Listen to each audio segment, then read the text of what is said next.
चलिए आज आपको बताते हैं दाल की एक बिल्कुल नई रेसिपी, जिसको बनाने का तरीका काफ़ी अलग है और ये दाल इतनी ज़्यादा टेस्टी लगती है कि आप खाने के बाद खुद बोलोगे कि इतनी टेस्टी दाल मैंने आज तक कभी नहीं खाई। इसके लिए हमें तुअर की दाल लेनी है। तो यहाँ पे बिल्कुल छोटी वाली जो कटोरी होती है ना, उससे मेजर करके मैंने 1.5 कटोरी तुअर की दाल ली है और आधा कटोरी चना दाल लेनी है। और यहाँ पे मैंने मूँगफली ली है। अब इस दाल को हमें 2 से 3 बार पानी से अच्छे से धो लेना है और डायरेक्टली कुकर में ही हम इसे ट्रांसफ़र करेंगे। अभी तक मैंने गैस को ऑन नहीं किया है। दाल में हम पानी डालने के बाद इसमें और एक हमें प्रोसेस करना होगा, उसके बाद ही हम कुकर में इस दाल को पकाएंगे। तो मैंने यहाँ पे 1.5 गिलास इतना पानी डाला है। अब चलते हैं हमारी नेक्स्ट प्रोसेस की ओर। तो यहाँ पे मैंने ली है बथुआ की सब्ज़ी। ये सब्ज़ी ठंड के सीज़न में ही आती है और इसे खाना काफ़ी ज़्यादा पौष्टिक होता है।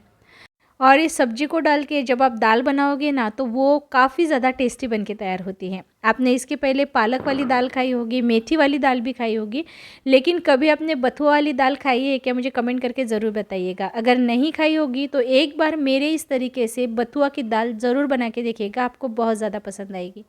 तो सब्ज़ी को ना काटने से पहले अच्छे से धो लेना है और उसके बाद ही बिल्कुल बारीक बारीक इसको चॉप कर लेना है। अब इस सब्ज़ी को भी हम इस दाल के साथ ही पकाएंगे।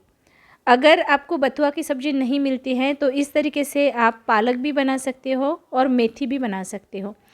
क्योंकि अब ठंड का सीज़न चल रहा है तो ठंड के सीज़न में हरी पत्तीदार सब्जियां ज़्यादा मिलती है, सस्ती भी मिलती हैं और इस सीज़न में पत्तीदार सब्जियां खाना ज़्यादा हेल्दी भी होता है। अब इसमें मैंने एक चॉप किया हुआ प्याज डाला है, आधा चम्मच हल्दी पाउडर डाला है और 2 चम्मच तेल डाला है। सारी चीज़ों को हम अच्छे से मिला लेंगे। तो यहाँ पे पानी आप देख सकते हो थोड़ा कम पड़ गया है, हमें और इसमें पानी डालना पड़ेगा। तो फिर से मैं यहाँ पे 1 गिलास पानी डालूँगी और एक बार हम अच्छे से इसे मिला देंगे। अगर आप इस प्रोसेस से दाल बनाओगे ना तो जल्दी बन के तैयार होती हैं। और आगे दाल बनाने की जो प्रोसेस मैं आपको वीडियो में बताने वाली हूँ ना, उस तरीके से दाल जल्दी भी बनती है, बहुत टेस्टी भी बनती है। आप एक बार अगर बनाओगे ना तो आप बार बार उसी तरह से बनाओगे और ख़ुद बोलोगे कि इतनी टेस्टी दाल मैंने इसके पहले कभी नहीं खाई। ज़रूर आप इस तरीके से बना के देखिएगा। अब यहाँ पे मैंने 10 से 12 लहसुन की कलियाँ ली है, 1 इंच अदरक लिया है। अब यहाँ पे मैं 5 से 7 हरी मिर्चें लेने वाली हूँ, जिसे मैंने थोड़ा सा भून लिया था। ये जो दाल बनती है ना, थोड़ी तीखी ही अच्छी लगती है। मैं यहाँ पे हरी मिर्च और लाल मिर्च दोनों का इस्तेमाल करने वाली हूँ। आप दोनों में से कोई भी इस्तेमाल कर सकते हो। हरा धनिया और थोड़ा जीरा डाल के इसको पीस लेना है। और जो दाल हमने कुकर पे लगाई है, इसकी हमें मीडियम फ्लेम पे 4 सीटी लगानी है। और कुकर जब पूरी तरह से ठंडा हो जाए तभी इसे हमें खोलना है। तो देखिए सब्जी पूरी तरह से गल गई है। अब इसे जो लकड़ी वाला ब्लेंडर होता है उसे हम ब्लेंड कर सकते हैं, या फिर आपके पास कोई दूसरा ब्लेंडर हो तो उससे भी आप इसे ब्लेंड कर सकते हो। तो इसे ब्लेंड करने से क्या होता है, दाल की कंसिस्टेंसी काफ़ी अच्छी बनती है। कभी कभी ऐसे हो जाता है ना, हरी पत्तीदार जो सब्जियां होती है ना, इसका पानी ऊपर ऊपर आ जाता है, पानी अलग हो जाता है, दाल अलग हो जाती है और सब्जी अलग हो जाती है। तो ऐसा नहीं होना चाहिए, इसीलिए हमें इस तरह से ब्लेंड कर लेना है। अब इसमें ही हमें टमाटर डालना है। तो यहाँ पे मैंने 2 पके हुए टमाटर लिए हैं। जो अच्छे से पके हुए टमाटर होते हैं ना, उसी का यूज़ करना है और इसे हमें ज़्यादा पकाना नहीं है। जैसे मैंने आपको पहले ही बताया, मैं यहाँ पे दाल बनाने का बिल्कुल यूनिक तरीका आपको बताने वाली हूँ। अब मैंने गैस को फिर से ऑन कर दिया है और ये जो टमाटर हमने डाले हैं ना, इसको सिर्फ 1 उबाल आने तक ही हमें पकाना है, ज़्यादा इसको बिल्कुल भी नहीं पकाना है। अब देखिए 1 उबाल आना शुरू हो गया था। अब यहाँ पे मैंने 3 से 4 चम्मच तेल गरम कर लिया है। इसमें हमें राई डालनी है।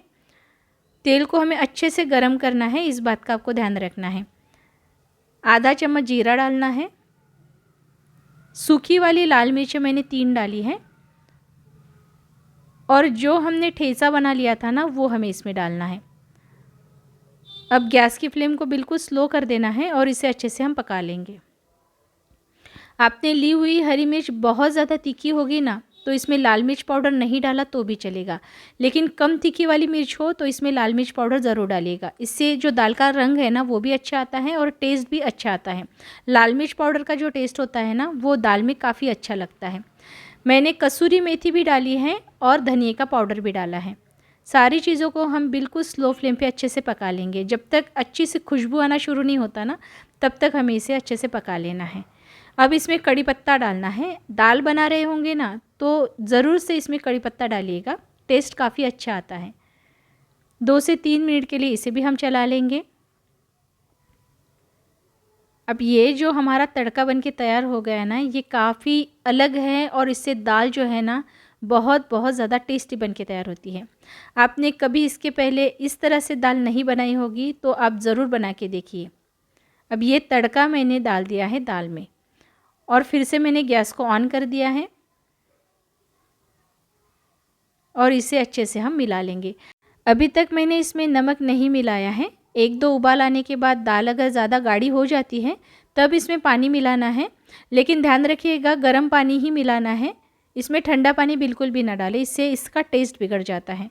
अब मैंने यहाँ पे हरा धनिया भी डाला है। तो ये दाल ना मुझे परफेक्ट लग रही है क्योंकि मेरे घर पे ना गाढ़ी वाली ही दाल सबको पसंद है। अगर आप चावल के साथ ये दाल बना रहे हो ना तो थोड़ी पतली भी आप बना सकते हो, लेकिन गर्म पानी डाल के इसको पतला कर लेना। अब इस दाल को नेक्स्ट लेवल का टेस्ट देने के लिए हम इसको एक स्मोकी फ्लेवर देंगे।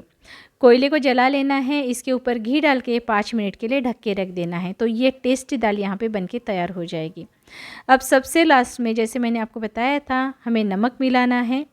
अगर आपको इतनी गाढ़ी दाल पसंद नहीं है तो आप पतली भी बना सकते हो। ऐसी दाल आप रोटी के साथ खा सकते हो, ज्वार की रोटी के साथ या फिर बाजरे की रोटी के साथ या फिर तंदूरी रोटी के साथ भी खा सकते हो, लेकिन चावल के साथ थोड़ी पतली भी बनाई तो भी चलेगा। ज़रूर ट्राई करके देखिएगा। दाल की ये यूनिक और ऑथेंटिक रेसिपी आपको कैसी लगी कमेंट करके ज़रूर बताइए। पसंद आई होगी तो लाइक ज़रूर कीजिएगा और ऐसी ही नई नई रेसिपीज़ आगे भी देखने के लिए मेरे चैनल को सब्सक्राइब ज़रूर कीजिएगा। और ये रेसिपी आपको मराठी में देखना है तो घरोघरी अन्नपूर्णा इस नाम से मेरा मराठी चैनल है, उस चैनल को भी सब्सक्राइब ज़रूर कीजिए।